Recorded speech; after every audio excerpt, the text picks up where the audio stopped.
Report అయితే ప్రభుత్వానికి పంపమని చెప్తున్నారు. సర్వేలన్నీ మోదీకి అనుకూలంగా ఉన్నాయని మరోసారి ప్రధాని మోదీని అన్నారు చేవెళ్ల మాజీ ఎంపీ కొండా విశ్వేశ్వరరెడ్డి. రంగారెడ్డి జిల్లా జన్వాడ గ్రామంలో బీఆర్ఎస్ నుంచి బీజేపీలో చేరిన నాయకులకు కండువ కప్పి పార్టీలోకి ఆహ్వానించారు ఆయన. రాబోయే పార్లమెంట్ ఎన్నికల్లో మోదీ ప్రభుత్వం 400 సీట్లు గెలవడం ఖాయమని ధీమా వ్యక్తం చేశారు. దేశాలు నాశనమైన మన దేశం 2 కాళ్ళ మీద నిలబడుతుంది. మన దేశాన్నే రక్షించలేదు, ఇతర దేశాలను కూడా రక్షించిన మహానుభావుడు మోడీ గారు. అందుకే ఒక ప్రధాని కలిసిండు మోడీని అంతర్జాతీయ స్థాయిలో.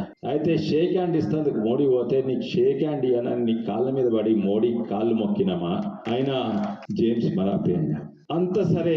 అక్కడ అంతర్జాతీయ స్థాయిలో మన దేశ రక్షణ కొరకు ఎంతో చేస్తుండ్రు, కానీ మన గ్రామం కొరకు ఏం చేస్తుండ్రు, మన కొరకు ఏం చేస్తుండ్రు, మన పేద ప్రజలకు ఏం చేస్తుండంటే ఏంటంటే ఇంతో అంతో తెలంగాణ నడుస్తుందంటే, మన గ్రామంలో కరెంట్ వస్తుందంటే, మన లైట్ బుగ్గలు వెలుగుతున్నాయంటే ఆ కరెంట్ ఎవరిచ్చేది అది ఇప్పుడు తెలుస్తుంది మోడీ.